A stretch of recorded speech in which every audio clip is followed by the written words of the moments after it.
తనకు ఓటు వెయ్యరని తెలిస్తే అలాంటి వ్యక్తుల్ని చంపేందుకు కూడా చంద్రబాబు వెనకాడరని వైకాపా అధినేత జగన్ ఆరోపించారు. నెల్లూరులోని ఎస్వీజీఎస్ కళాశాల మైదానంలో జరిగిన వైకాపా సమర శంఖారావ సభలో ఆయన మాట్లాడారు. ప్రజలకు చెందిన డేటా తెదేపా ఐటీ సంస్థల్లో కనిపిస్తోందని ఆరోపించారు. ఐటీ గ్రిడ్, బ్లూ ఫ్రాగ్ వంటి ప్రైవేట్ సంస్థలకు చంద్రబాబు ఎందుకు డేటా ఇచ్చారని జగన్ ప్రశ్నించారు.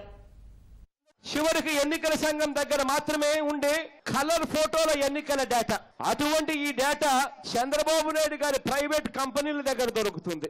ఇదే చంద్రబాబు నాయుడు గారిని మీ అందరి తరఫున అడుగుతా ఉన్నా, బ్లూ ఫ్రాగ్ అంట కంపెనీ పేరు, ఇంకొక కంపెనీ పేరు ఐటీ గ్రిడ్స్ ఇండియా అనే కంపెనీ అంట.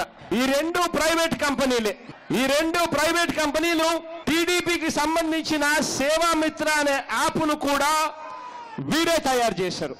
అసలైన ఓట్లను చేర్చండి, దొంగ ఓట్లను తొలగించండి అని మనవారు అడిగితే ఢిల్లీ నుంచి స్టేట్ కి సంబంధించిన సీఈఓ దాకా మన వాళ్ళు ఎవరైనా కూడా ఫామ్ 7 అప్లికేషన్లు పెడితే, మన వాళ్ళు ఎవరైనా అడిగితే తాను ప్రజల డేటాను దొంగతనంగా ప్రైవేట్ కంపెనీలకు ఇచ్చి దొంగ ఓట్లను చేర్చడం, ఉన్న ఓట్లను తొలగించడం తాను అన్యాయంగా చేస్తూ అన్యాయమైన కార్యక్రమాలు చేస్తూ మనం అడిగేది తప్పు అంటాడు ఈ పెద్ద మనిషి చంద్రబాబు నాయుడు గారు.